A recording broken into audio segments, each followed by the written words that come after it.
Quiet. ఈరోజు semi Christmas సందర్భంగా మీ అందరికి కూడా హ్యాపీ క్రిస్మస్ శుభాకాంక్షలు తెలియజేస్తూ ఉన్నాను. I wish you happy Christmas.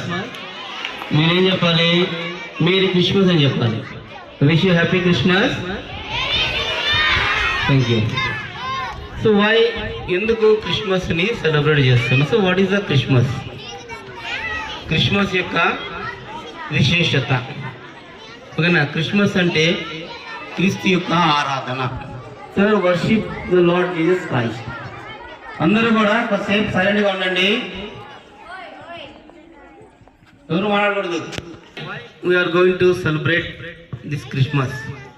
క్రిస్మస్ని ఎందుకు సెలబ్రేట్ చేస్తున్నాం? ప్రపంచవ్యాప్తంగా, not only one country, all over the world క్రిస్మస్ని చాలా ఘనంగా జరుపుకుంటారు. ఎందుకంటే the Lord Jesus Christ he's born. ఆయన ఈ భూమి మీదకి ఆయన జన్మించాడు. సో యేసు క్రీస్తు ప్రభు ఆయన భూమి మీదకి జన్మించడానికి ఒక కారణం అయితే ఉంది. మొట్టమొదటిదిగా ద లవ్ ఆఫ్ గాడ్, దేవుని యొక్క ప్రేమ. So God loves the world.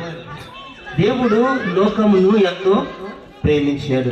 ప్రేమతోనే ఆయన ఈ లోకములో ఆయన జన్మించాడు. ఆయన జన్మించక ముందు లోకము చాలా భయంకరమైన పరిస్థితిలో ఉంది. మనుషుల మీద మనుషులు, రాజ్యం మీద రాజ్యములు, చాలా ఘోరమైన పరిస్థితి ఉంది. ఆయన జన్మించిన తర్వాత చరిత్ర రెండు భాగాలుగా విభజింపబడింది. క్రీస్తు పూర్వము, క్రీస్తు శకము అని. యేసుక్రీస్తు ప్రభువారు ఈ భూమి మీద ఆయన జన్మించడానికి కారణం ఏంటంటే ఆయన ప్రేమను కనుపరుస్తూ వచ్చాడు. బైబిల్లో ఒక మాట రాయబడింది ఏంటంటే, నిన్ను వల్లే నీ పొరుగువానిని కూడా ప్రేమించుము. మనల్ని మనం ఎలాగైతే చూసుకుంటామో, మనల్ని మనం ఎలాగైతే ప్రేమించుకుంటామో అలాగే ఇతరులను కూడా ప్రేమించాలి. మనుషుల మధ్యలో భేదాలు లేకుండా చేశాడు.